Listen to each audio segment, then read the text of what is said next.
So we are taking few questions and answers in advanced GIS and geography. So first is, what is raster data? What do you mean when we say raster data?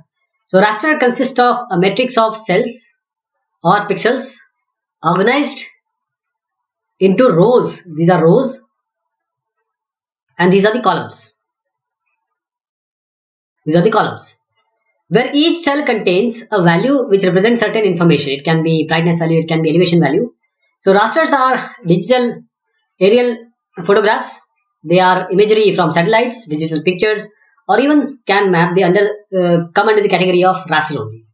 The representation of world as a surface divided into a regular grid of cell is raster. So raster models are useful for storing data that varies continuously.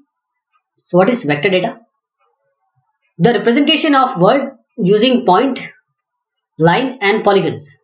So vector data is split into three types: point, line, polygon, as I said.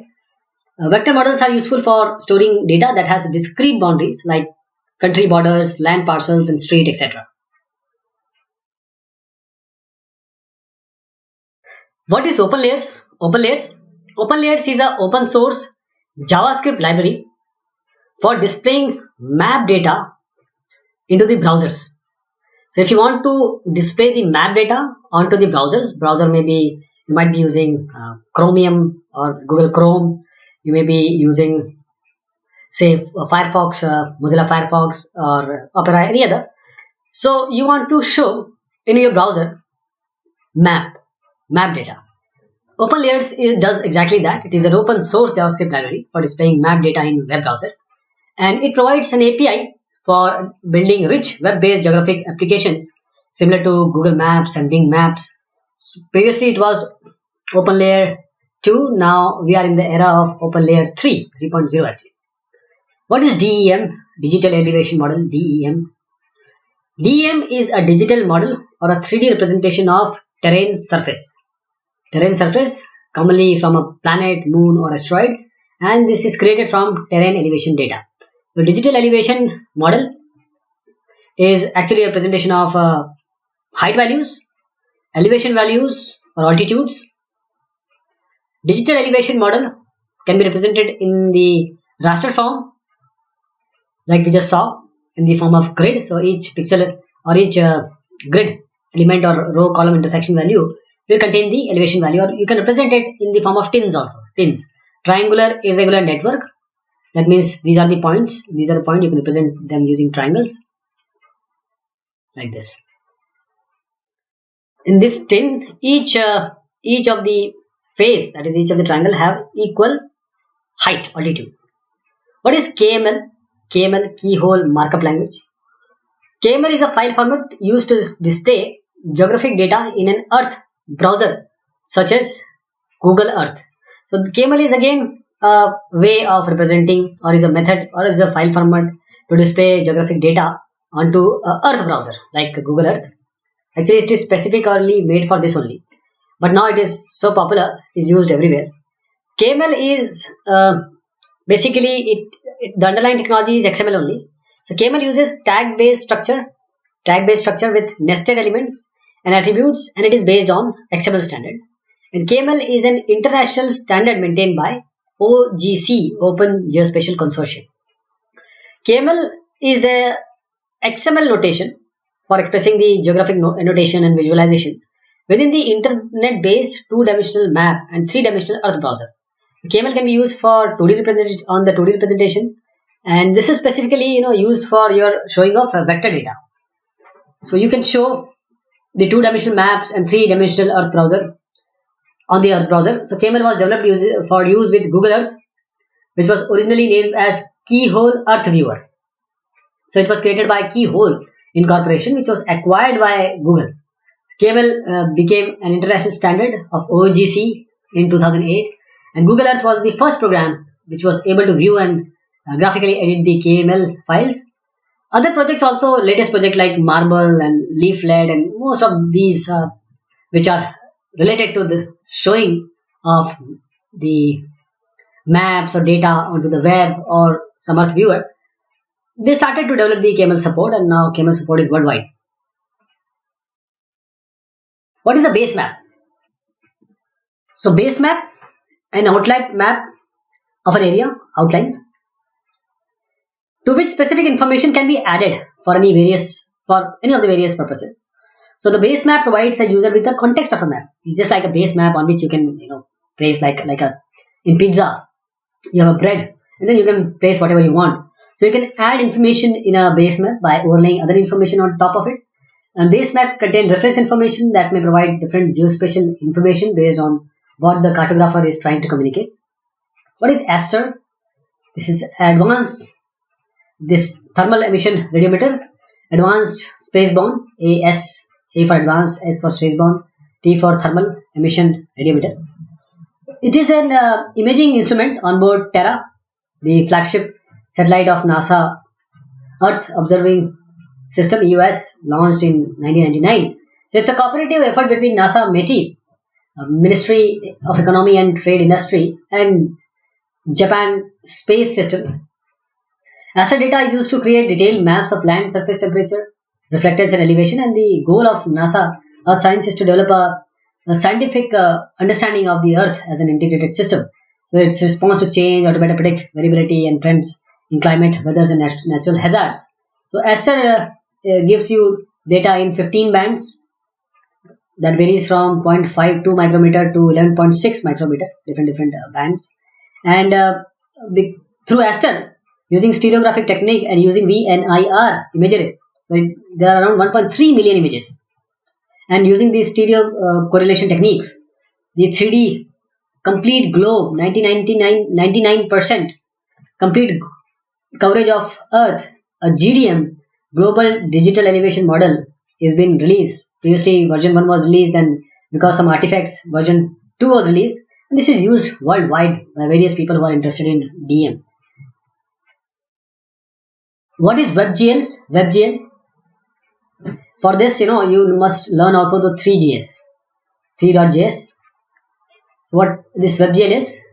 WebGL is a JavaScript API for rendering interactive 3D computer graphics and 2D graphics within any compatible web browser. So you have a web browser, you want to show 3D.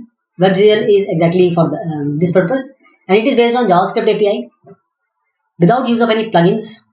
And WebGL is integrated completely into all the web standards of the browser, allowing the GPU accelerated usage of physics and image processing and effects as part of the web page canvas.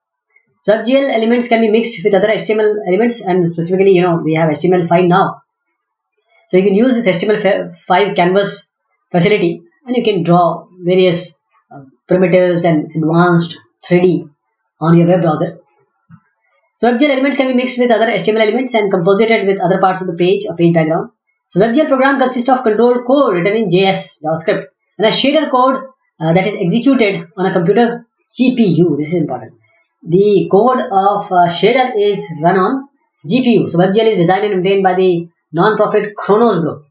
So WebGL enables web content to use an API based on OpenGL ES. See, OpenGL was the previous or is the most widely used graphic library across the globe, and OpenGL is exactly this. It was a C++ library for computer graphics to show 3D on your screen.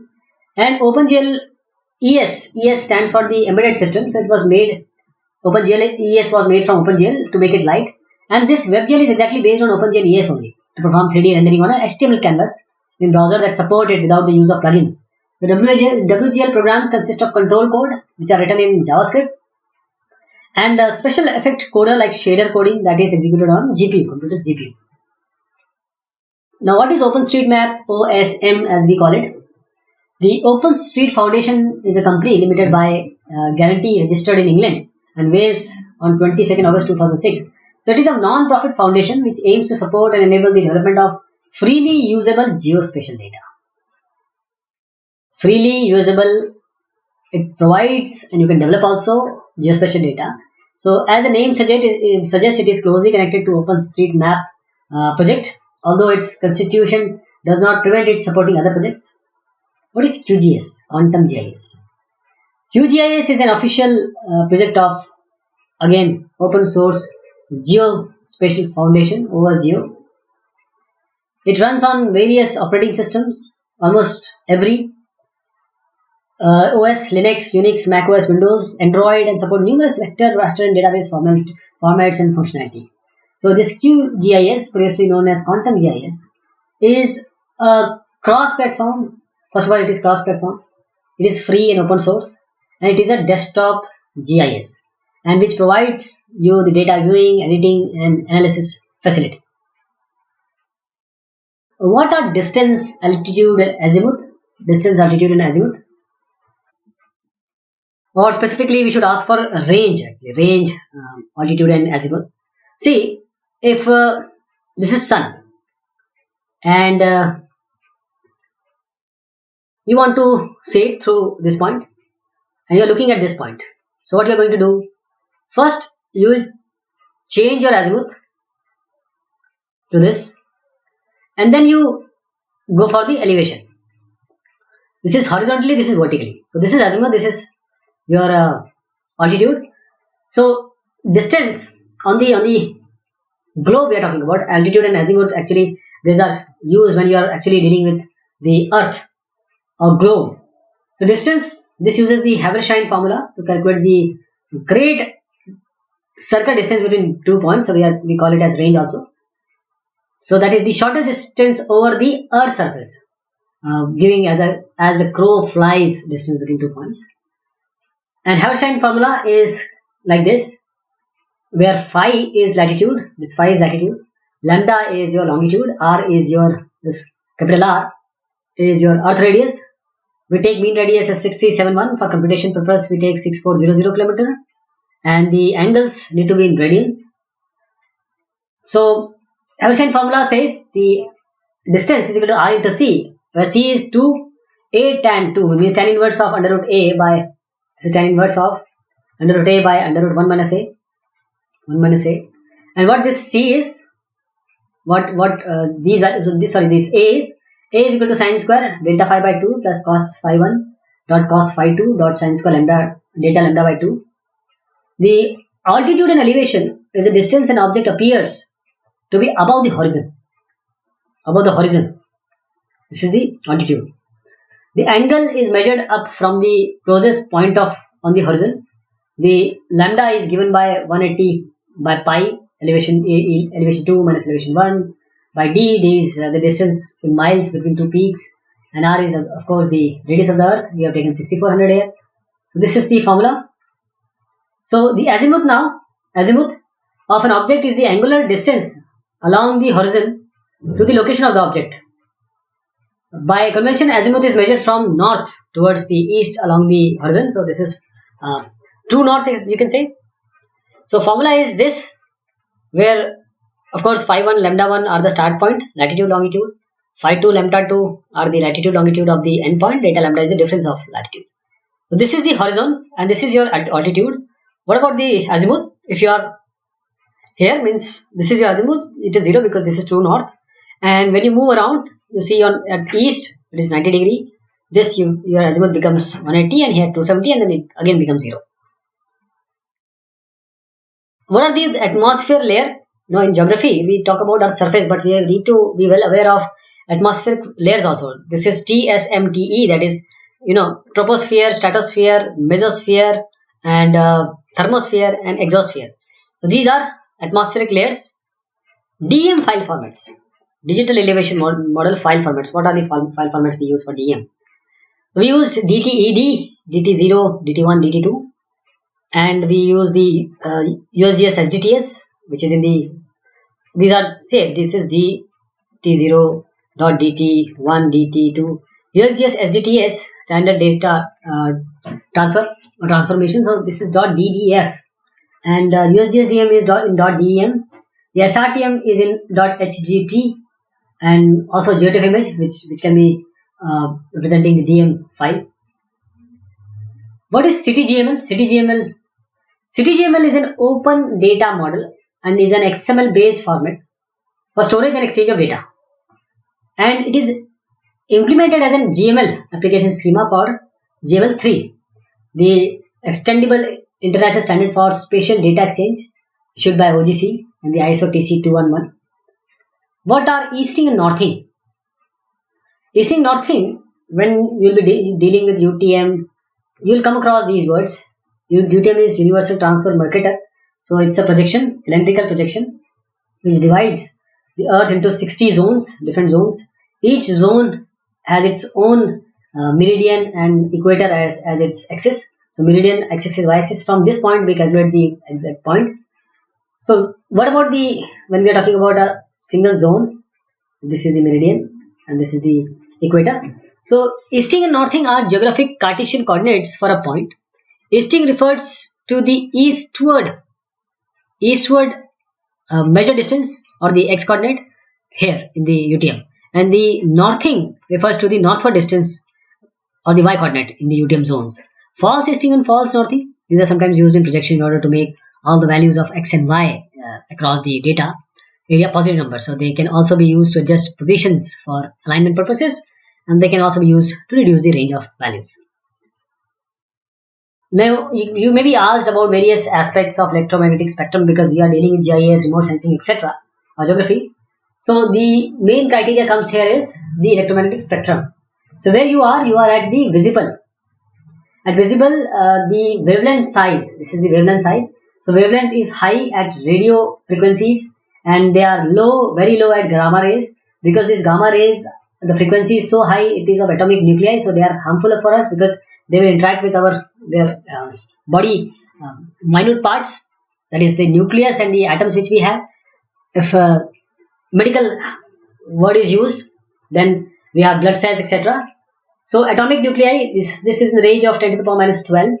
Radio is quite high, 10 to the power 3 and above. So it may cross a building, human, and these are all various ranges of electromagnetic spectrum. And these are the size of the various objects or living being, which resembles the size of the wavelength at each point. And the penetration, radio penetrates. These two may not penetrate if it comes from the outside. Visible, yes, it penetrates. Ultraviolet, X-ray, gamma, they are stopped. Ultraviolet, these are all stopped by various layers, like above this troposphere we have stratosphere, so it stops it. There are layers of Earth atmosphere that exactly stops all these, and they only send the required, or that is why we have life on Earth. The frequency vary in hertz from 10 to the power 4 to 10 to the power 20, and the temperature like this. So it is hot in here, cold in here. This is the electromagnetic spectrum. So these are a few questions and answers. Thank you so much. Take care.